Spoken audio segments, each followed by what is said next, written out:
السلام علیکم جی، میرا نام راہیل اختر ہے۔ ایک تحریر تھی جو کچھ عرصے پہلے میں نے پڑھی تھی، ابھی دوبارہ نظر سے گزری تو سوچا کہ اس کو آپ کے ساتھ بھی شیئر کیا جائے۔ تحریر اچھی ہے اور کچھ ہمارے یہاں پڑھنے کا رواج شاید سمجھا جاتا ہے کہ کچھ کم ہوتا جا رہا ہے، تو میں نے سوچا کہ اچھا ذریعہ ہے آپ کے ساتھ کنیکٹڈ بھی رہنے کا، اور جو اچھا مجھے لگا میں نے سوچا اس کو آپ کے ساتھ بھی شیئر کروں۔ آپ کو اگر اچھی لگے تو آپ بھی دوسروں کے ساتھ شیئر کیجیے گا۔ تحریر کا عنوان ہے پاکستان کا اہل پاکستان کے نام ایک کھلا خط۔ کس نے لکھی ہے یہ میں آخر میں بتاؤں گا، کیونکہ ہمارے ہاں لوگ اکثر کتاب کے کور کو دیکھ کر اور لکھنے والے کے نام کو دیکھ کر اس کے مواد کو جج کر لیا کرتے ہیں، تو میں آخر میں بتاؤں گا تاکہ آپ کی رائے جب تک قائم ہو چکی ہو کہ تحریر کیسی ہے، آپ کو پسند آئی نہیں آئی، پھر آپ فیصلہ کریں گے جی۔ جس نے لکھی ہو وہ پھر آپ کے لیے اتنا ضروری نہیں رہے گا۔ تو عنوان ہے پاکستان کا اہل پاکستان کے نام ایک کھلا خط۔ 14 اگست 1947 کی صبح دیگر صبحوں کے مقابل میرے لیے یہ منفرد تھی، کیونکہ اس دن کلمہ طیبہ کے نظریے سے غسل دے کر میری زمین کو قربانیوں کا امین بنایا گیا تھا۔ میں بہت خوش تھا اور مجھے یقین تھا کہ غلامی کے ان سیاہ بادلوں کے چھٹنے کے بعد جو سویرا ہوگا وہ تاریکیوں کو بھی ہمیشہ روشن رکھے گا۔ ایک طرف محمد علی جناح کی قیادت تھی تو دوسری جانب امنگوں کا سیل رواں۔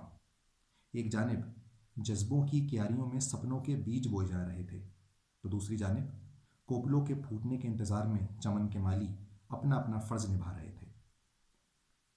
پھر میں نے تم سے اس وقت بھی شکایت نہ کی جب قائد کی آنکھیں بند ہوتے ہی مجھ سے میرا حیدرآباد دکن چھین لیا گیا، کشمیر پر برچھیاں چلائی گئیں اور نفرت و تعصب کے ہتھیاروں سے میرا مشرقی بازو کاٹ دیا گیا۔ میں نے تب بھی شکوہ نہ کیا جب بار بار میرے ماتھے پر لکھے گئے آئین زندگی کو پامال کیا گیا۔ اسے کبھی بوٹوں تلے روندا گیا اور کبھی جوتوں تلے مسلا گیا۔ کسی نے بچانے کے لیے مجھے لوٹا اور کسی نے لوٹنے کے لیے مجھے بچایا۔ میں سہتا رہا، ہر ظلم، ہر مارشل لا، ہر جمہوری تماشا اور ہر وہ تقریر جو میرے ہم وطنوں سے شروع ہو کر پاکستان پائندہ باد پر ختم ہو جاتی تھی۔ محبت کے ہر دعوے دار نے مجھے بھنبوڑا، جنت نظیر کہنے والوں نے مجھے نوچا کھسوٹا، اور میں یہ سب کچھ اس لیے برداشت کرتا رہا کہ بوٹیاں کھینچنے والے وہی تو ہیں جنہیں ہندوؤں کی غلامی سے کھینچ کر میں اپنی آغوش میں لے آیا تھا۔ میں نہیں جانتا کہ ان 61 برسوں میں کوئی دن ایسا بھی آیا ہو جب مملکتوں کے ہجوم میں فخر سے سر اٹھا کر میں نے یہ کہا ہو کہ میں پاکستان ہوں۔ البتہ ایسا متعدد بار ہوا جب سر جھکا کر میں نے اعتراف کیا کہ ہاں، میں ہی پاکستان ہوں۔ میری آغوش میں وہ بچے پل رہے ہیں جو ایک دوسرے پر دشمنوں کی طرح پل رہے ہیں۔ میرے ہی سائے تلے جوان ہونے والے اپنے ہی بھائیوں کو ذبح کر کے ان کی سربریدہ لاشوں کے ٹکڑے مجھ ناتواں کے جسم پر یوں پھیلا دیتے ہیں گویا کہہ رہے ہوں، اے پاکستان، ہم نے تجھے اپنے بھائیوں کی لاشیں بچھانے کے لیے ہی تو حاصل کیا تھا۔ اور میں چپ چاپ لہو میں تربتر ہو کر اپنے مرنے والوں کے دو خون کے آنسو ٹپکا دیتا۔ تم کیا جانو کہ درد کی آگ میں جلتا ہوں جب اپنے ہی وجود پر انسانوں کو جلتا ہوا دیکھتا ہوں۔ کاش کاش کہ تم جان سکتے میں آہستہ آہستہ دم توڑ رہا ہوں۔ نفرتوں کے اس کثیف ماحول میں اب جینا دشوار ہے۔ فرقہ واریت نے سینہ چھلنی کر دیا ہے، خودکش حملوں نے کلیجہ پھاڑ دیا ہے۔ چہرے کی لالی اور گلستہ کی ہریالی کسی غیر نے نہیں اپنوں نے ہی چھین لی ہے۔ شاید کسی نے سچ ہی کہا تھا کہ اب کے غیر نہیں تھا کوئی، گھر والے ہی دشمن نکلے۔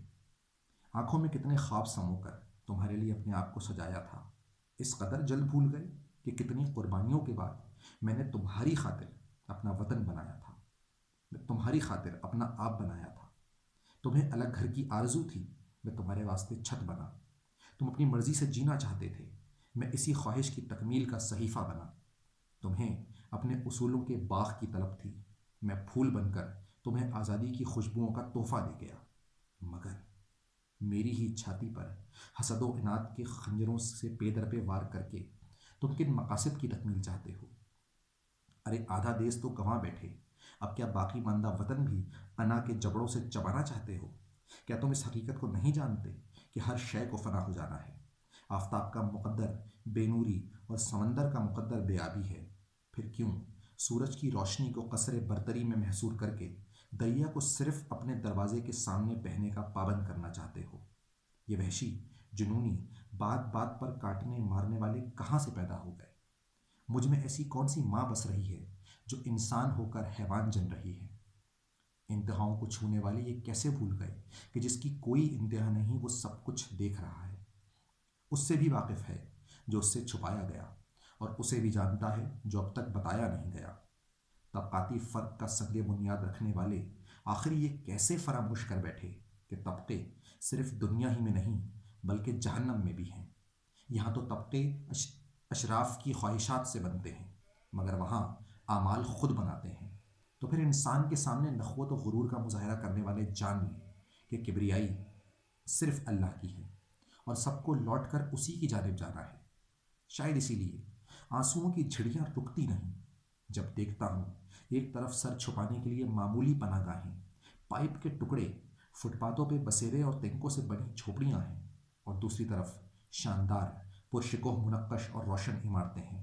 ایک طرف بوسیدہ کچیلے اور پھٹے ہوئے کپڑوں میں لپٹے بدن ہیں، اور دوسری طرف زرنگار قباؤں میں ملبوس جسم ہیں۔ ایک طرف شکم کی آگ بجھانے کے لیے 2 روٹیوں کا انتظار، اور دوسری طرف قدم قدم پر آسائشوں کے انبار۔ کہاں وہ مارکہ حیات میں انسانی لب و رخسار پر جلتی ہوئی دھوپ کے نشان، اور کہاں یہ پرسکون زندگی، شاداب چہرے اور سروں پر عافیت کے سائبان۔ دونوں میں کوئی توازن نہیں۔ ایک جانب مسائل کی آگ برس رہی ہے اور دوسری طرف مراد کی شبنم افشانی۔ میں تو اب تقریباً لٹ چکا ہوں۔ مجھے میرے اپنوں نے برباد کر دیا، اور بغض اور عداوت نے میرے اندر موجود خوشحالی کے کھیتوں کو بانجھ کر دیا۔ افسوس کہ سچائی کے نام پر لڑنے والوں کے پیش نظر بھی صرف اپنی جیت ہے، اور اللہ اور اس کے رسول صلی اللہ علیہ وسلم کے نام پر فتوے صادر کر کے گردنیں مارنے والوں کی منزل بھی ہم جیت گئے جیسے نعرہ تفاخر کی صدا ہے۔ اب تو لگتا ہے چند ہی سانسیں بچ رہی ہیں، سو چھین لو مجھ سے میری یہ سانسیں بھی، ڈھا دو جتنے ستم ڈھانے ہیں، اور لگا دو وہاں بھی زخم جہاں اب تک ستم پرستوں کی نگاہ نہیں پڑی۔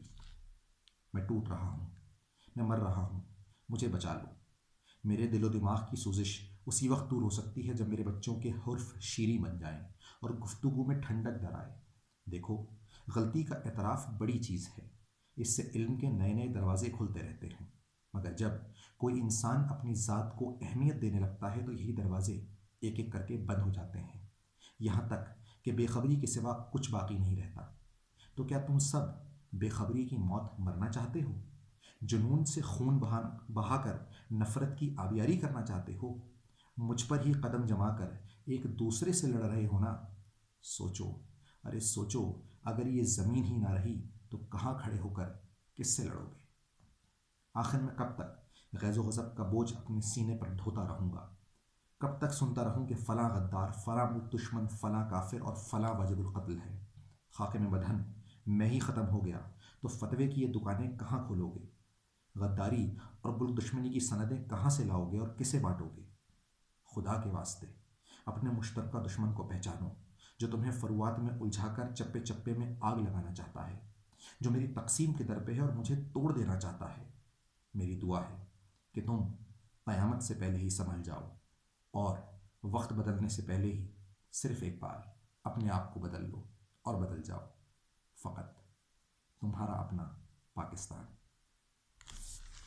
اور یہ تحریر ہے loud speaker doctor Aamir Liaquat حسین کی۔ جی ہاں، تو امید ہے آپ کو تحریر پسند آئی ہوگی، جو اس میں کانٹینٹ تھا وہ پسند آیا ہوگا۔ آئندہ بھی کوشش کروں گا کہ اگر اس طرح کی تحریر نظر سے گزرے جو کہ مجھے اچھی لگے تو اس کو آپ کے ساتھ شیئر کروں۔ دعاؤں میں یاد رکھیے گا۔ اللہ حافظ۔